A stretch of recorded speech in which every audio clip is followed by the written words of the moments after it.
that eventful day on the Damascus road. Gautama Siddhartha had a similar experience the night he sat alone and sought to penetrate the mystery of final truth. Many others have had like experiences, and many true believers have progressed in the Spirit without sudden conversion.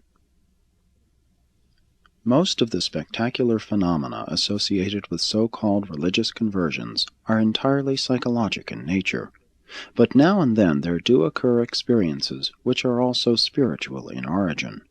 When the mental mobilization is absolutely total on any level of the psychic upreach toward spirit attainment, when there exists perfection of the human motivation of loyalties to the divine idea, then there very often occurs a sudden downgrasp of the indwelling spirit to synchronize with the concentrated and consecrated purpose of the superconscious mind of the believing mortal. And it is such experiences of unified intellectual and spiritual phenomena that constitute the conversion which consists in factors over and above purely psychologic involvement. But emotion alone is a false conversion. One must have faith as well as feeling. To the extent that psychic mobilization is partial, and insofar as such human loyalty motivation is incomplete, to that extent will the experience of conversion be a blended intellectual, emotional, and spiritual reality.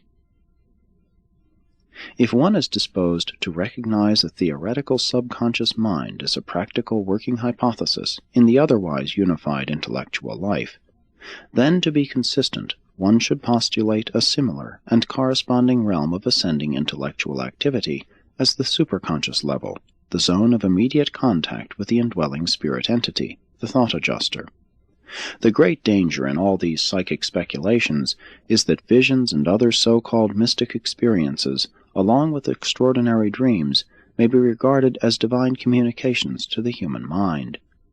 In times past, divine beings have revealed themselves to certain God-knowing persons, not because of their mystic trances or morbid visions, but in spite of all these phenomena.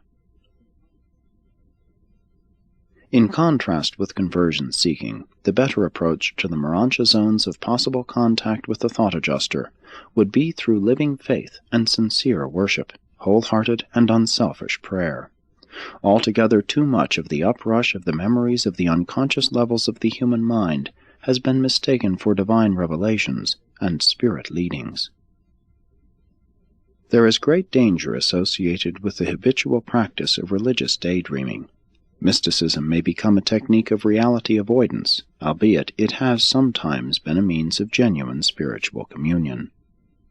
Short seasons of retreat from the busy scenes of life may not be seriously dangerous, but prolonged isolation of personality is most undesirable. Under no circumstances should the trance-like state of visionary consciousness be cultivated as a religious experience. The characteristics of the mystical state are diffusion of consciousness, with vivid islands of focal attention operating on a comparatively passive intellect. All of this gravitates consciousness toward the subconscious rather than in the direction of the zone of spiritual contact, the superconsciousness. Many mystics have carried their mental dissociation to the level of abnormal mental manifestations. The more healthful attitude of spiritual meditation is to be found in reflective worship and in the prayer of thanksgiving. The direct communion with one's thought adjuster, such as occurred in the later years of Jesus' life in the flesh, should not be confused with these so-called mystical experiences. The factors which contribute to the initiation of mystic communion are indicative of the danger of such psychic states. The mystic status is favored by such things as physical fatigue, fasting, psychic dissociation, profound aesthetic experiences, vivid sex impulses, fear, anxiety, rage, and wild dancing. Much of the material arising as a result of such preliminary preparation has its origin in the subconscious mind. However favorable may have been the conditions for mystic phenomena, it should be clearly understood that Jesus of Nazareth never resorted to such methods for communion with the Paradise Father. Jesus had no subconscious delusions or superconscious illusions. 6. Marks of religious living. Evolutionary religions and revelatory religions may differ markedly in method, but in motive there is great similarity. Religion is not a specific function of life, rather is it a mode of living.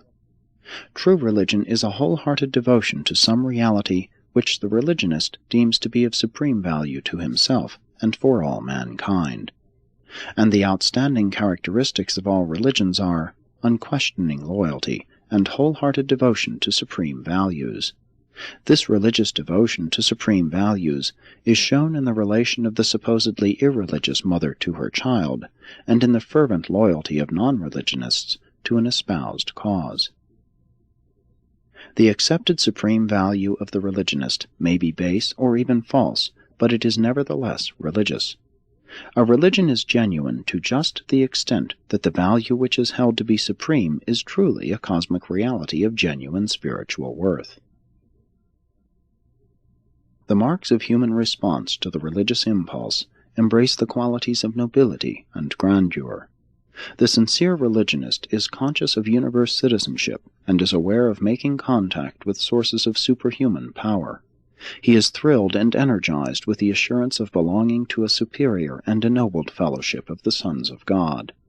The consciousness of self-worth has become augmented by the stimulus of the quest for the highest universe objectives, supreme goals. The self has surrendered to the intriguing drive of an all-encompassing motivation which imposes heightened self-discipline, lessens emotional conflict, and makes mortal life truly worth living. The morbid recognition of human limitations is changed to the natural consciousness of mortal shortcomings associated with moral determination and spiritual aspiration to attain the highest universe and super-universe goals. And this intense striving for the attainment of supermortal ideals is always characterized by increasing patience, forbearance, fortitude, and tolerance. But true religion is a living love, a life of service. The religionist's detachment from much that is purely temporal and trivial never leads to social isolation, and it should not destroy the sense of humor. Genuine religion takes nothing away from human existence, but it does add new meanings to all of life. It generates new types of enthusiasm, zeal, and courage. It may even engender the spirit of the crusader, which is more than dangerous if not controlled by spiritual insight and loyal devotion to the commonplace social obligations of human loyalties. One of the most amazing earmarks of religious living is that dynamic and sublime peace, that peace which passes all human understanding, that cosmic poise which betokens the absence of all doubt and turmoil. Such levels of spiritual stability are immune to disappointment. Such religionists are like the Apostle Paul, who said, "I am persuaded that neither death, nor life, nor angels, nor principalities, nor powers, nor things present, nor things to come, nor height, nor depth, nor anything else shall be able to separate us from the love of God." There is a sense of security associated with the realization of triumphing glory resident in the consciousness of the religionist who has grasped the reality of the supreme and who pursues the goal of the ultimate. Even evolutionary religion is all of this in loyalty and grandeur because it is a genuine experience. But revelatory religion is excellent as well as genuine. The new loyalties of enlarged spiritual vision create new levels of love and devotion, of service and fellowship, and all this enhanced social outlook produces an enlarged consciousness of the fatherhood of God and the brotherhood of man. The characteristic difference between evolved and revealed religion is a new quality of divine wisdom which is added to purely experiential human wisdom. But it is experience in and with human religions that develops the capacity for subsequent reception of increased bestowals of divine wisdom and cosmic insight. 7. The acme of religious living. Although the average mortal of Urantia cannot hope to attain the high perfection of character which Jesus of Nazareth acquired while sojourning in the flesh, it is altogether possible for every mortal believer to develop a strong and unified personality along the perfected lines of the Jesus personality. The unique feature of the Master's personality was not so much its perfection